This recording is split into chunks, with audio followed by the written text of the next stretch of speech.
It's your boy a.dTHEweeb back with a video. Now today's video going with Naruto was ainz reincarnation podcast by God. So yeah, hope you guys will enjoy this and will hope you guys will enjoy this as much as you enjoyed the last part. And yeah, let me let you guys start about it and so on. And yes, I know I said like in the past I was gonna ask like a question every video or something, but I haven't been really keeping up with that, so yeah, I guess I might as well restart. Since this is an overall related video and whatnot, let me know what your list of like favorite stuff about overall is and favorite characters and so on. Just stuff you like about it in general and so on. But yeah, before further ado, let's get this video started. As we last time we left off was when ainz or Naruto had basically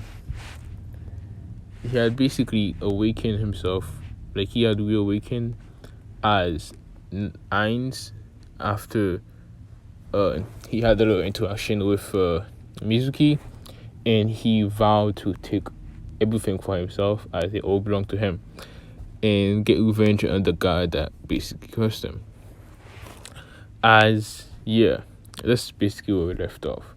As we start this after Naruto had remembered what happened, so in the flashback, as we basically see Naruto sitting in the classroom, as then he realized that he didn't really hear what the team placement were, so he didn't really care about it, however, so he just kind of sit there not really caring.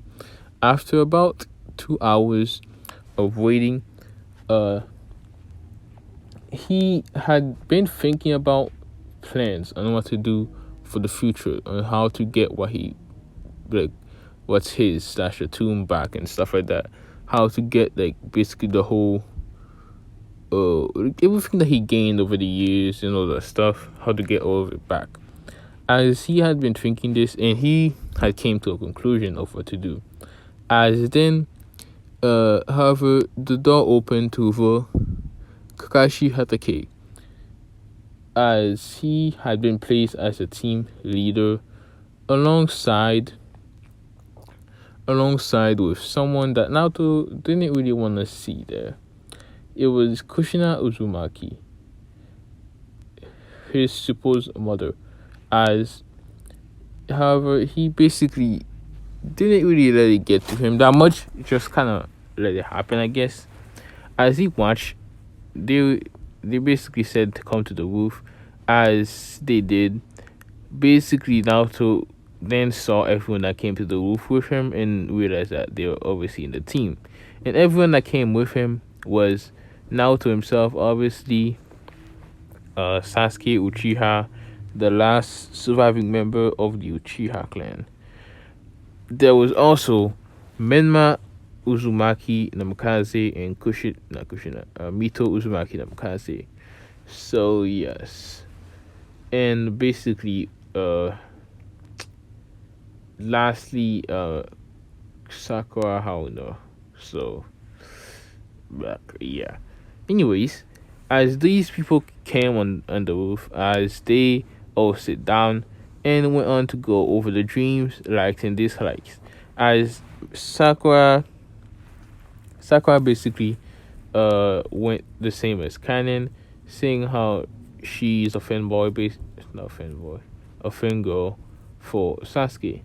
As then Sasuke went along, saying how I'm Sasuke Uchiha, I'm gonna find a certain someone, blah blah blah, and so on. Basically the same as Canon as well.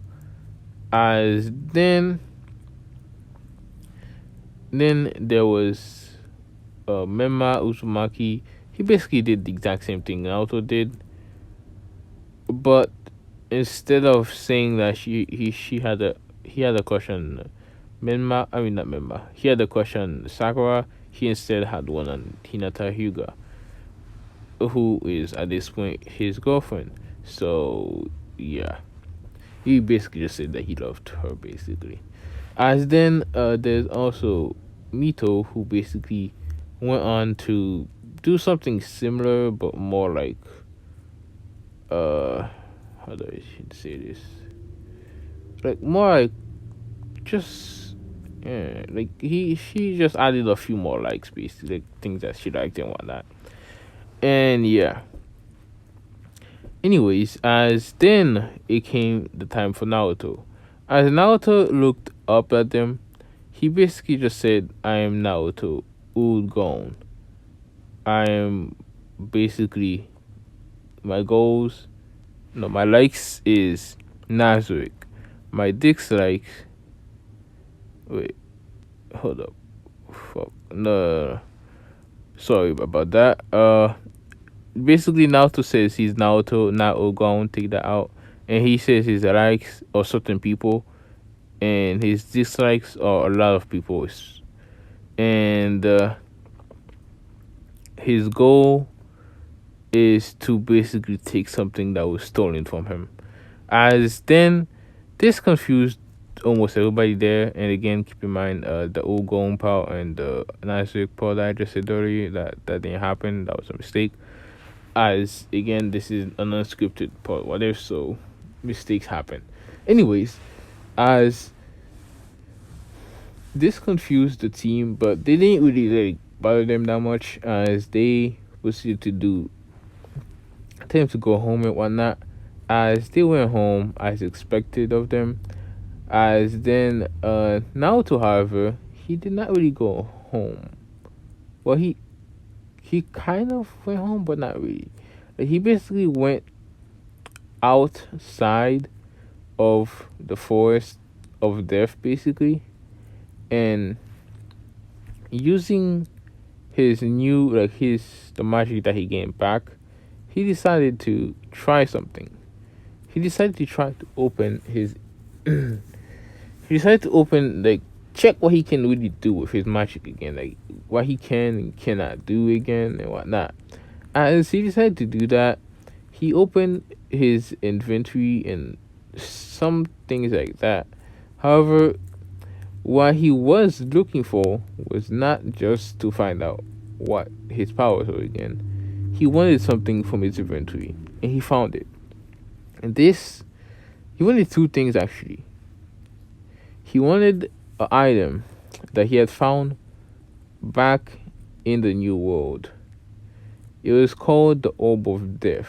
It was an orb that gathered negative energy and could be put in certain objects and whatnot and just be used at a later time. It was kind of like a battery. As he took this orb and basically then he opened another part of his inventory, whatever, and basically he looked to it to find a certain item. It was basically a button of sorts, but more like a small gun or whatever. It was basically just an item that he could use this item to open certain portals. It was kind of like a gate spell, but instead of it being like the gate spell where you can go anywhere you like, you had to mark the area that you want to go to. And yeah, as this happened, ainz or Naruto basically went in a secluded area in of the forest of death, and basically using the orb of death dark energy, he basically put that in the item, like, and basically with that he could activate the item without it being like taking any of his mana or anything like that. As he clicked on the button or whatever, and this activated a portal to open back to his world, the New World, or as many have came to call it different names, like the world of Ulgon, the world of the Supreme One, and so on. As he opened the portal back in that world and decided to basically go to the portal, the gate, and so on. As he did so, he appeared in a peculiar scene to basically see the capital of the world now. As you see, over the years, after Ainz had been transported to this world, he had fought many battles, whether it was mental battles or physically, like fighting armies and stuff like that. He had fought all these. He had done everything needed to be done, and he had conquered the world. And then he had slowly expanded the Sorcerer's Kingdom, which was a simple city, to basically be the capital of the world. As he had found out that this was only done for one continent later on, as he then realized there was 5 continents in total, and so he decided to conquer the other 4 continents that was not conquered before, which he had successfully done. As with this being said, he had used his knowledge in such as magic and so on to basically futurize the world, but not like to the point that it would destroy itself. As if there was some bad stuff that would like repercussion that would happen by doing something, he would replace that same thing to do something like it, but without the stuff that would make it bad, and replace that with magic.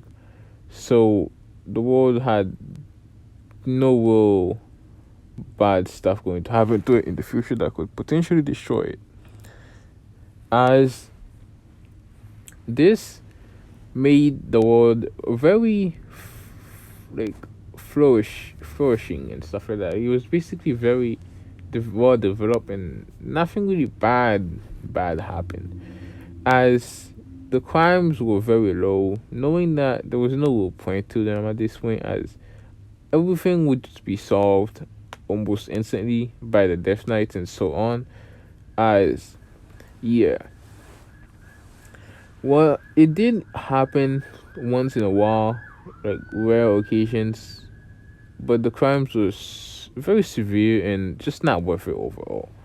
As this basically put the crime level at like lower than 1%. It was like 0.1% type thing. As it was very, very rare. The world knew Ainz as basically Ainz Ulgon, the ruler of death, and so on. However, many call him a god. Even though he had constantly denied being one himself, many people had called him such. As you see, over the years, Ainz also grew very close to the people of the tomb of Nasrik himself. He even got with some of them in a more like romantic way, with such as with Albedo, Shaltir, Aura, who was now much older, the battle maids, and so on. Even someone that's not part of the tomb itself, being Zeshi Tsume, as this basically caused Ainz to basically kind of have a harem, as he as Ainz or Naruto stopped reminiscing of what happened and whatnot, as what he accomplished, he decided to try to use a message spell, which he failed to do, as this quite frustrated him. However, he did not give up and decided to start to go towards the capital, as we have a skip, like a change, a scene over to the capital in the headquarters of the Sorcerer's King. As we see Albedo sitting down behind a desk, stamping on papers furiously, because she normally did it very, very fast and quickly and effectively in general. However, she was still quite mad of what happened. As we have a small little flashback for Albedo, as she knocked on the door of her master to see that there was a quick response for her to come in. As she opened the door to see Ainz Urgon, the glorious master in his robes of basically like what's it called? Divine item, whatever. Forgot what's it called. It's basically the same robe that he usually wears. As as he stood by the window side, as he's not the window, as he stayed behind his desk working, as ainz looked up at her and she slowly walked over and slightly bowed before ainz waved it off, signaling that she didn't have to do all that. As she simply nodded and came by his side, as she simply watched him as he worked for a few minutes until they started to kind of change and start talking and whatnot, which she slowly changed from the work workaholic and whatnot mood to basically more lovable and so on personality and whatnot, as they ended up talking about certain things and whatnot.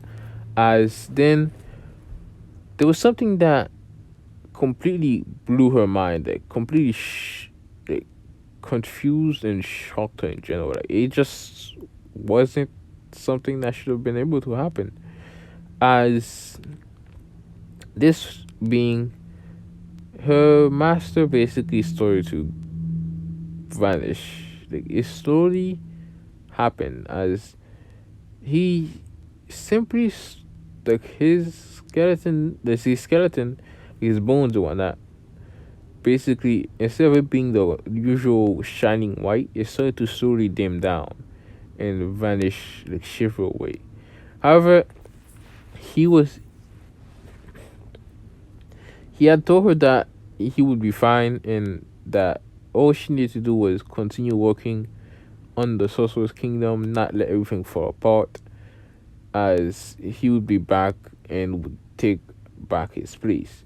He he had told her that. However, it had been many years now of the tomb being left without a proper head, like a proper ruler, a supreme being, which had put the tomb in quite a gloomy state, to say the least, as they had kind of lost the whole purpose in general. However, he had left him for word to keep working, so they had done that just as he was told. However, they did not have the same joy of doing it anymore.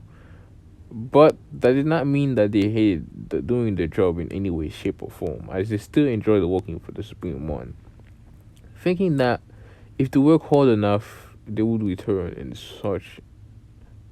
However, currently we see Albedo, who is still furious at this event, was still smashing down on the desk, which was nearly broken at this point.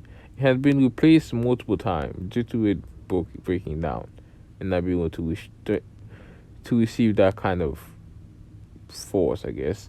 As as the desk broke after a while, with her basically kind of sighing, realizing that she had done it again. However, she kind of just stared out in a bit, thinking about what happened, and this kind of made her very, very sad, to the point that she had almost cried. However, she felt something. It was just, it was just this feeling that something had came into this reality, that something that was missing came back. This instantly threw her mind towards ainz, thinking that he had came back.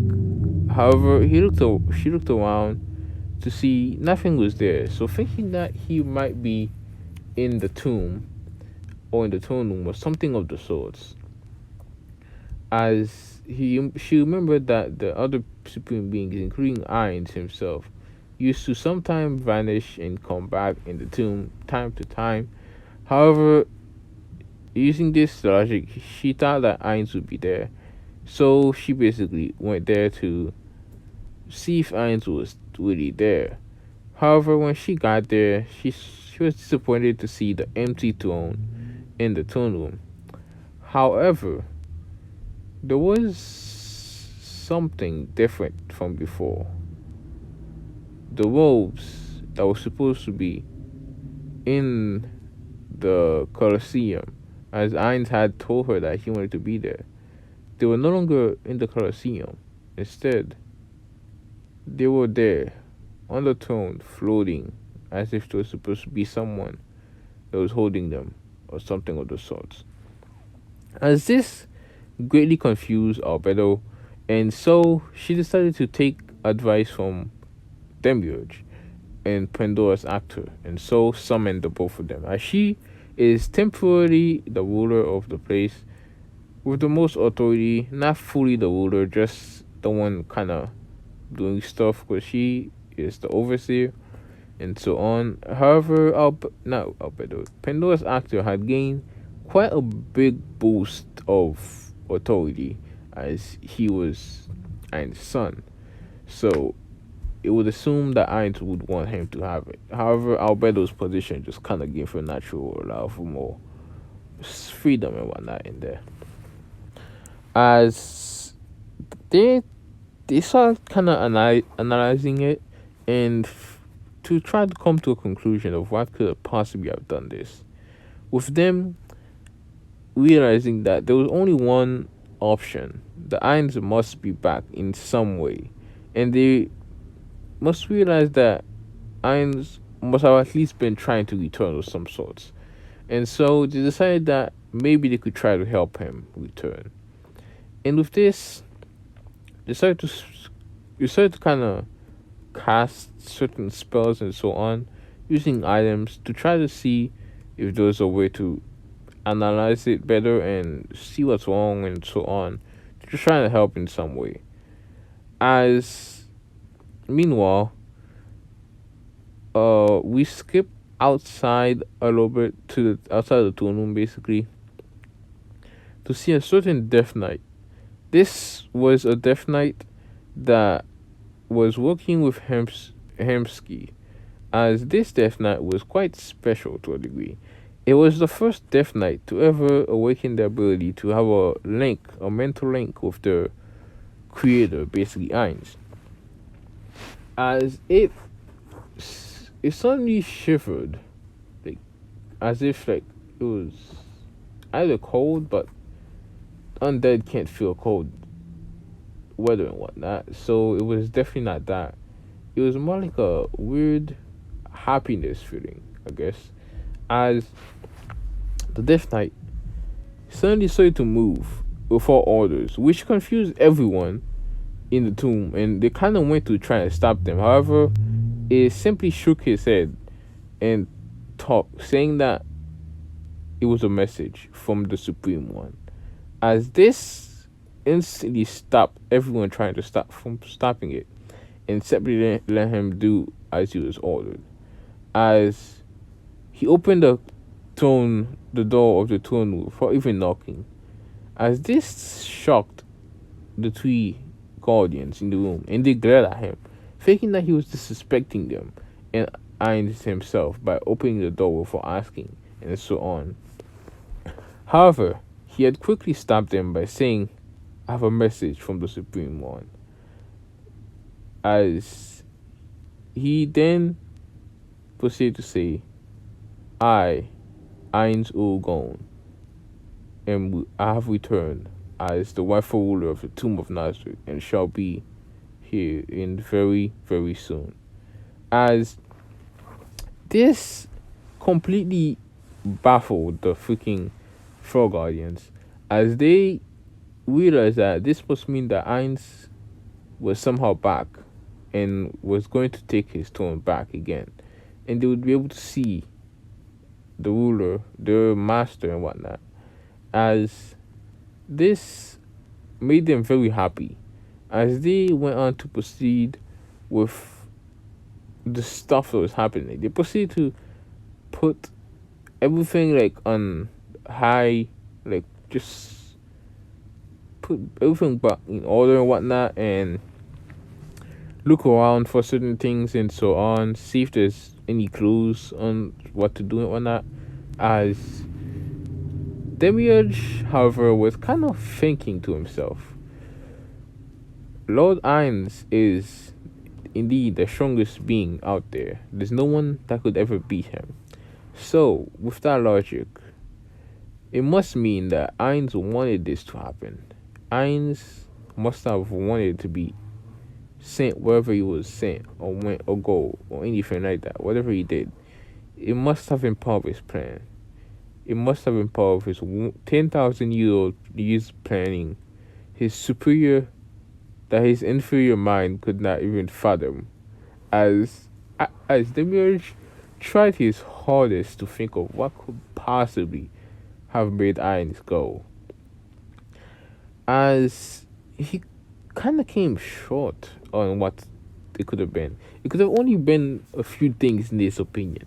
It could have only been either to go see the other supreme ones, that they were too incompetent for Ainz to stay and do what he wanted, and or some other thoughts that he couldn't even put into words or even really understand himself to a degree. As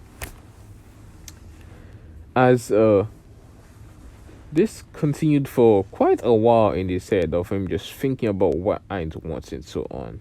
However, he came to one final conclusion.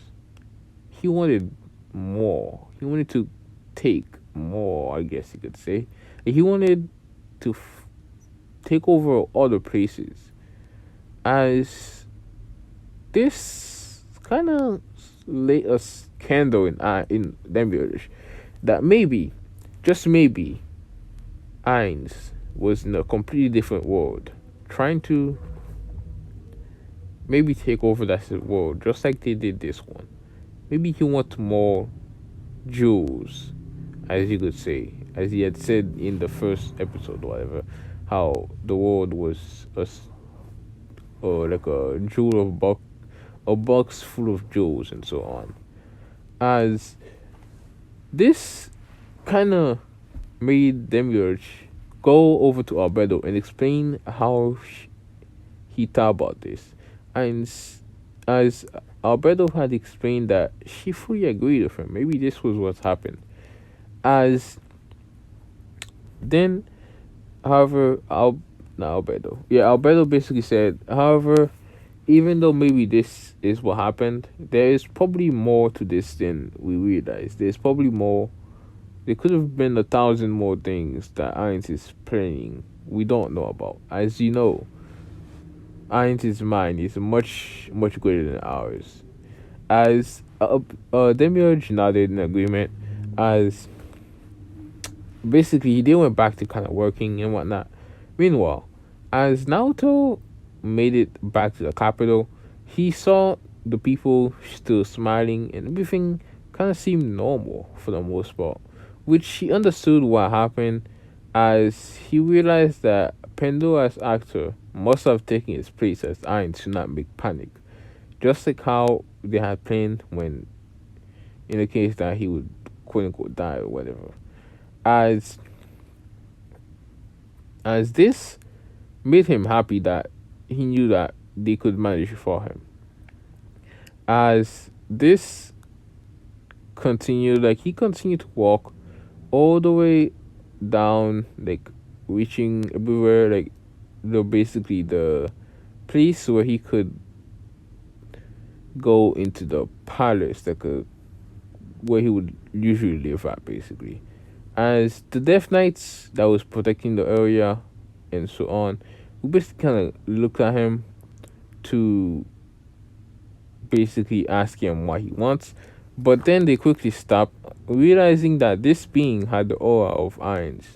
So, knowing that Ainz must be somehow related to this being, they let him too, as he went into the palace to then see something quite shocking. When he entered his office, he saw the Guardians all in the room. It was all of them just having a meeting, including Ora, Mare, Demiurge, Kokaitis, all of them, like Albedo, everybody. accept Gargantua and victim basically.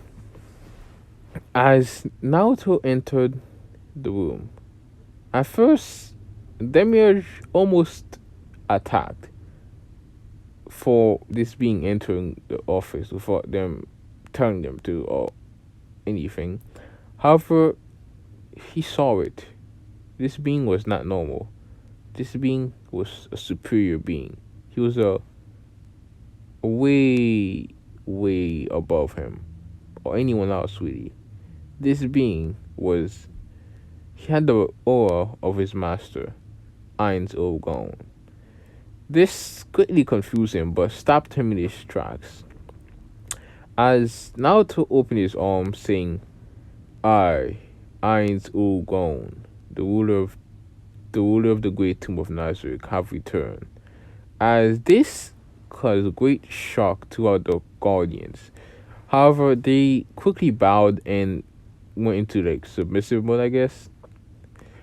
As do we have a big time skip about a week?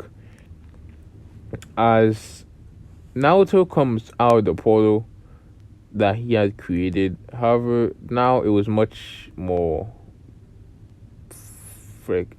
There was another portal basically. This one that he had created closed as the orb of death went out, but now he had another thing that could open portals from Nazareth. And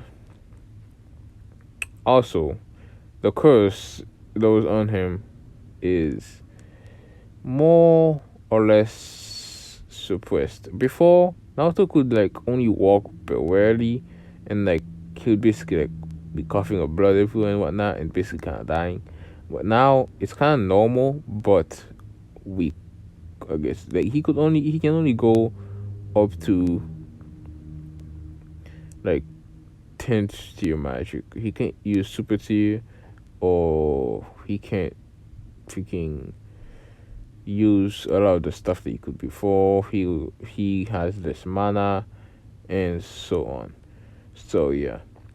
Anyways, as this made Naruto quite obviously weaker than he was before, but he could still do what he needed to do. As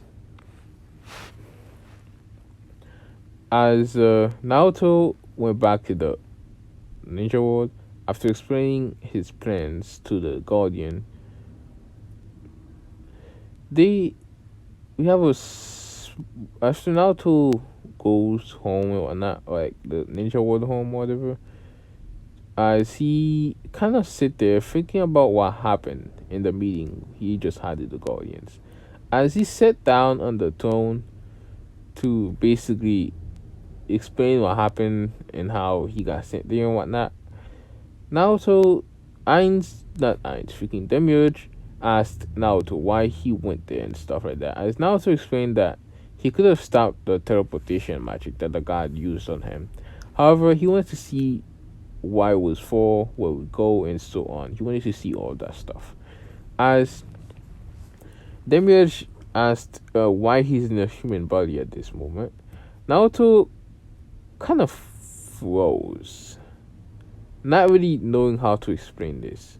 However, Demiurge, realizing that this must have empowered the brain as well, as he said, "Oh, I understand." As Naruto then said, "Oh, I see." Then would you mind explaining this to the others, or as of why I'm in this human body? As Demiurge bowed, as he then went to the side, saying how there was many reasons why Lord Ainz must have done this.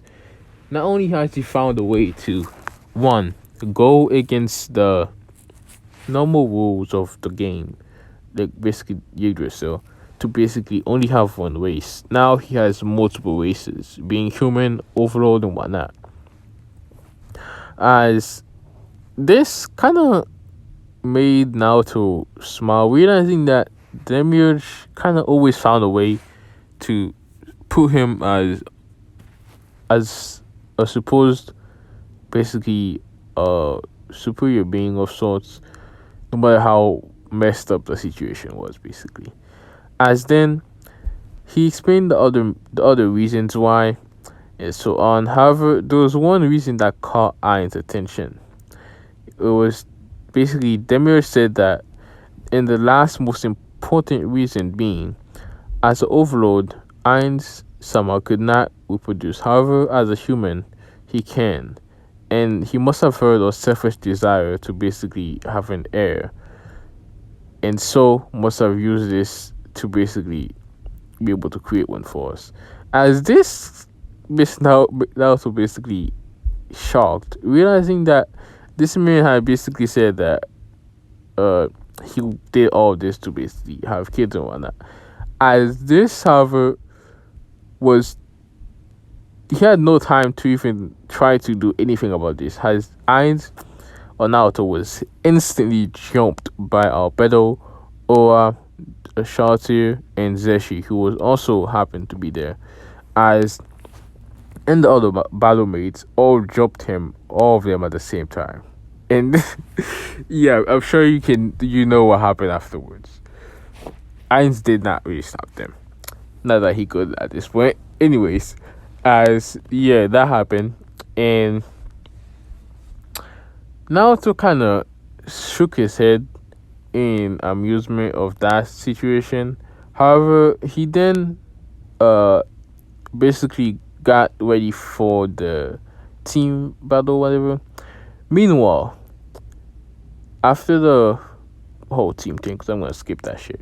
After the warm off thingy, when they got the mission to go to the land of Wave, as they basically leave to go there, we skip over to a completely different point of view, as we see the fourth Hokage, Miyato Namikaze, leaving the village to go to a certain area known as the Land of Iron to basically go to a Kage meeting.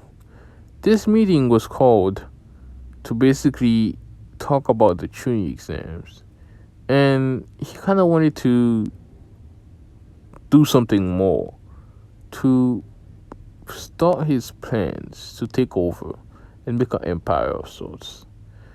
However, he felt something was off and he couldn't be more right. As you see, this meeting was not going to be a peaceful one, as the others had been before. Some meetings from the past simply happened and no one really remembered them that much, just that the event happened.